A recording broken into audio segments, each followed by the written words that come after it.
Hey y'all, it's Taryn. Welcome back to the channel. Today we are going to be making smothered burritos.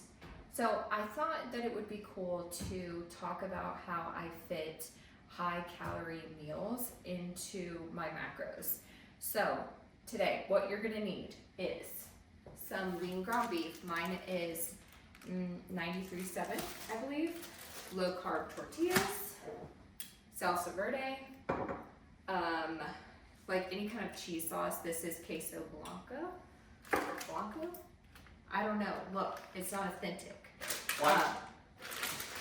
Shredded cheese, and then I've got ground beef over here. So the first thing we're gonna do is get the ground beef going, and I'm gonna tell you about how I tracked this meal.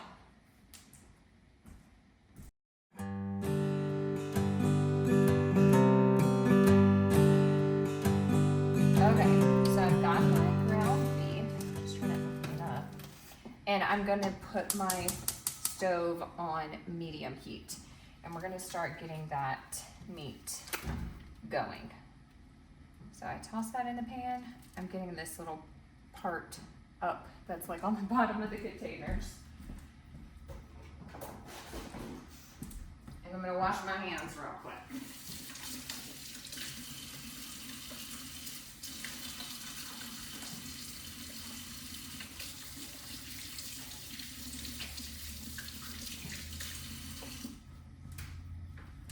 Okay, gotta have my towel that goes over my shoulder. So I'm just doing 1 pound of ground beef because this is just going to make 4 servings. So I have been having so many people asking me to make more videos, like constantly. So I am happy to do that. However, the videos may be more like this one when I'm in like shorts and a tank top and a baseball cap and my kitchen's not spotless, like less curated videos. If y'all are good with that, please let me know in the comments and I'll keep doing that because I'm always doing something. I just never know if it's something y'all want to see. So I'm just taking a wooden spatula and breaking this meat up and getting that going. And how I do this as a blind person is completely just by feel. I'm using this spatula like it's a cane. I do have some vision, but definitely not enough vision to see up in this pan. So I'm not using vision at all to tell if this meat is done. So your food talks to you. This is going to start sizzling, and as it gets closer to being done, the sizzling will slow down and it will change pitch a bit. So that's what we're looking for. So I'm just gonna keep breaking this meat up and flipping it as necessary. But I think the main thing that I wanted to talk to y'all about is that I do eat higher calorie meals, but I am careful about how I do it. So, beautiful assistant, the light went out. Oh no. He's trying to make the lighting beautiful, but it may have to just be like this, which is fine. You may have to clip this whole part. Nah, we'll leave it in. That's dead. Okay. Well, the light is dead, so I think the majority of the people that watch my videos are blind anyway. So I don't think it matters. And also, y'all would have never known that I didn't have makeup on and was dressed nice. So maybe I shouldn't have even said anything.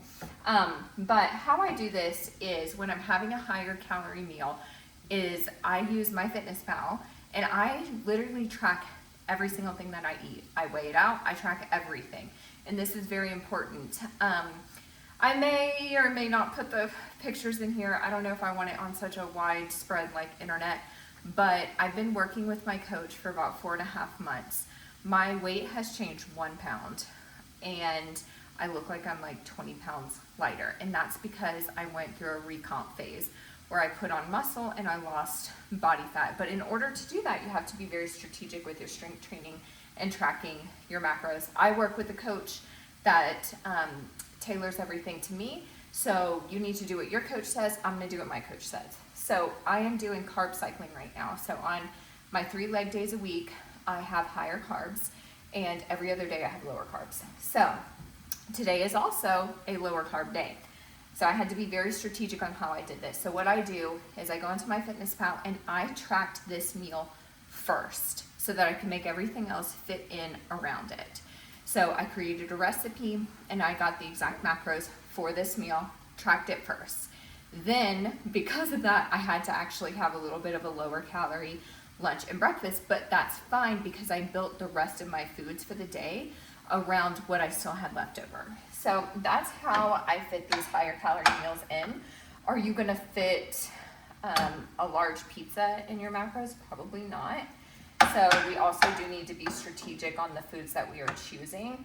I try to always make sure that I have a high protein forward meal. Every single thing that I eat, like meals and snacks, they are all anchored in protein. If it doesn't have protein, baby, I'm not eating it. So that's just how I do that, and I get to still enjoy smothered burritos. Like, this is gonna have queso all over it and melted cheese on top, and it's going to be delicious. But because of that, that is why I chose the low carb tortillas. Is that something that I would really, I'm gonna put the heat up just a little bit more. Is low carb tortillas something that I would eat every day? Maybe not. If you do, that's your journey. Love it for you. But my digestion would not like that. So I would have preferred to use maybe different tortillas, but this is what we're doing and this is what works for me. Also, I try to add lots and lots of flavor because when you're eating smaller portions, if they are very flavorful, it makes you feel like you're getting more. So, anywho, this is sizzling. I'm going to finish browning this meat up and I will bring you back when it's done and we move to the next step. Oh, I don't know if I mentioned, my oven is preheating. That was so weird. My oven is preheated to 400. Okay, this meat is done, and you can kind of tell too because it makes like a squeaking sound against the pan. I don't think it's coming across on video, but this is pretty lean meat, so I'm not going to drain it. I'm just turning the heat down to low. And what I'm going to do now is add this jar of salsa verde, and this is going to add a lot of flavor. I'm not adding all of it because I think it's like 14 ounces and I don't think that I need quite that much. And this is, I believe, the Kinder's taco seasoning, but use what you have. If you have an envelope, use that. I'm gonna measure with my heart. I think you're supposed to do like, I don't know, 3 or 4 tablespoons, but I just like fill my palm until I feel like that's the right amount. And then I put it in there. Again, flavor. And it's your kitchen, do what you want. If you want to use ranch seasoning, anything else, do you. So I'm just going to stir this up and let it simmer for a little bit. So I'll bring you back when that's done.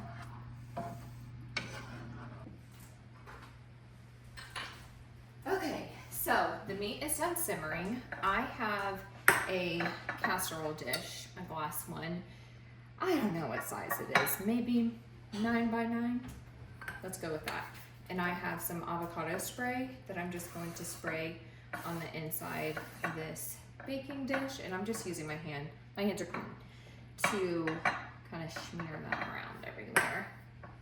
And I have a hot pad on my counter and I am going to, my husband's whispering about something. I'm going to bring my pan over to the counter. Everybody knows I'm cooking, so they're not gonna come in here. So I'm gonna bring that over to the counter. The way I could tell I'm on the hot pad is when I set the pan down, I didn't hear it touch the counter, if that makes sense. So, okay, I laid out my 8 tortillas. Do you have to do this? No, but I want to make sure each tortilla has like the same amount of the meat mixture because that is important to make sure that each like little bit has the same macros. So I am going to start spooning my meat mixture into my tortillas. And it's not gonna be a ton in each because each one is probably gonna have like 2 ounces of meat. And I'll just go back and forth and make sure that it feels like the same amount in each one. But I also thought I may tell y'all about how I lost my vision, because also a lot of people ask about that too. So I have not always been blind. When I was a child, I actually had really good vision, just an astigmatism. And because I wore glasses for my astigmatism, I went to the eye doctor, you know, yearly or whatever it is that you go. And one of my checkups, they saw something on my retina, how they dilate your pupils and they look at your retina. They saw something there. So several appointments and doctors later, I was diagnosed with Stargardt, and that is a form of macular degeneration, like a juvenile form of macular degeneration. Lots of older people do get macular degeneration, but this is like a degenerative juvenile form. And your macula is the center part of your retina, so it just means I've got degeneration in my retina.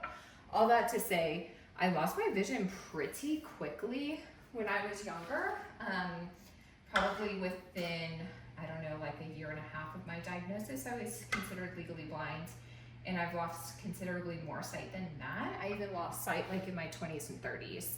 And there are some people with Stargardt who have a lot more vision than I do. And then there are people with Stargardt who've had retinal detachments and are totally blind.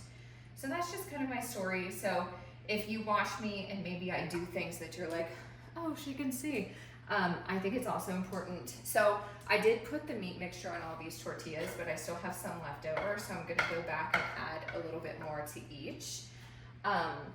So if I'm looking at a pan or something when I'm cooking, it's just because when I learned to cook when I was younger, I could see.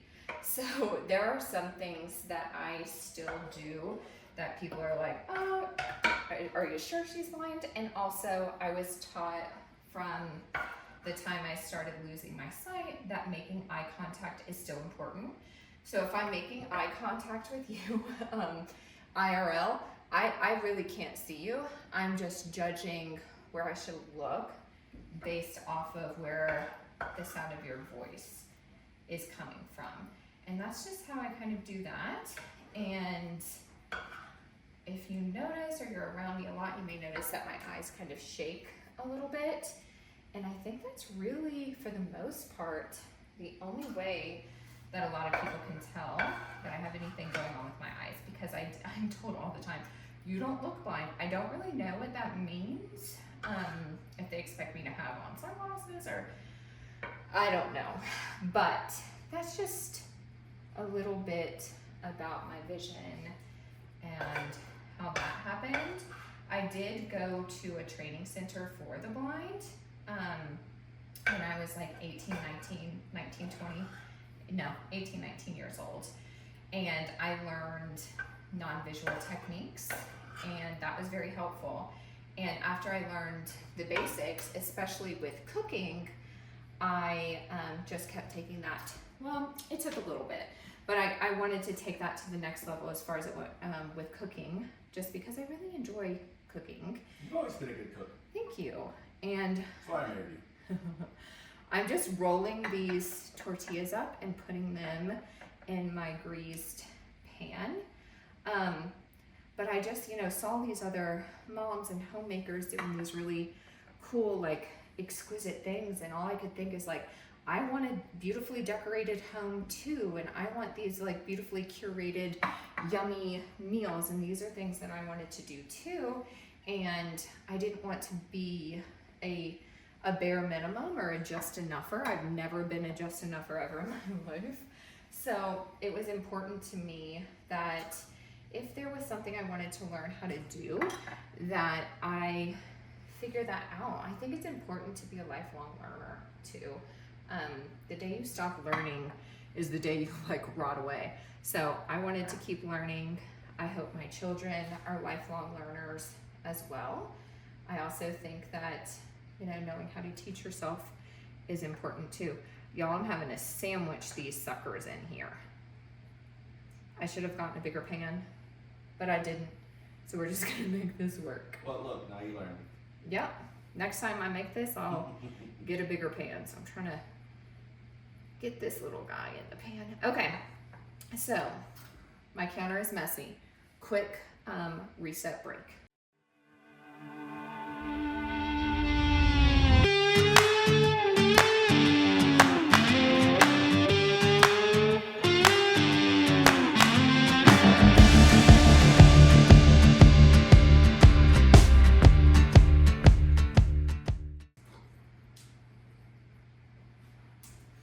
Okay, we're back. So I moved my casserole dish to a more comfortable space on the counter. And now the fun part, it's the queso, baby. Oh dear. Look, I'm very strong. I leg pressed 437 pounds for reps the other day, but I could barely get the lid off of this. These muscles are for show. They're just to look pretty. So I'm going to grab a spoon, and I'm going to spoon roughly 3 tablespoons of the cheese sauce on top of these. And look, I'm saying roughly, okay? Because I'm just doing the best I can. I'm curious, what is everyone's favorite, like, comfort meals that they like to have? This is definitely not something I would have normally, like on a day-to-day basis, because look, let's be honest, my digestion may not like this, so we shall see. But I think it's important to have these foods that make you happy too, because, you know, I've been thinking about these since last night, and if I did not make them today, I would be thinking about them forever, and then I would maybe go to a restaurant and get enchiladas, and then also get chips, and then also get a margarita, and maybe a dessert. So it's better that I just chose to make these at home with ingredients I can control as best as I can, and then eat them, enjoy them, call it a day, and keep it moving. So what I'm doing is I'm getting a spoon of the queso, bringing in my right hand, bringing it over to my casserole dish, and I'm using my left hand to feel where I'm pouring the queso onto these tortillas. And that's how I just make sure that every bit gets covered. And then I'm using the back of the spoon to just spread it out relatively evenly. And that's my plan. Being a blind cook is not clean and mess free, but that's okay. This part in this little area does not have enough queso, so I just added a little bit more. All right, I'm going to go wash my hands before I do the rest. And here, one more tip. A lot of people may have just taken the jar of queso and poured it over, and that's how you can really overdo it, and those calories add up. So just quick tip there. Ah, there's my towel. Okay, so next is shredded cheese. Is it better to shred your own cheese? Yes, but if you've noticed, I didn't chop anything, and I'm not shredding cheese either. So I just bought some. And kind of the same thing I did with the queso dip. I'm just going to grab a handful of the cheese in my right hand and use my left hand to feel where I am placing the cheese on here. And I really want to try to only do about a handful and a half, because again, this is really where those calories are gonna add up. And if you're not tracking them, baby, you can get yourself in a world of hurt. I'm gonna add just a little bit more. We don't need an inch layer of cheese on here, but just enough is good. And if you like to, you can top this with like guacamole, sour cream, Greek yogurt, cilantro, pickled jalapenos, whatever you want. So this is how we're looking. I'm going to put this in my oven uncovered for, I don't know, I'm making this up, 30 minutes and see how that goes.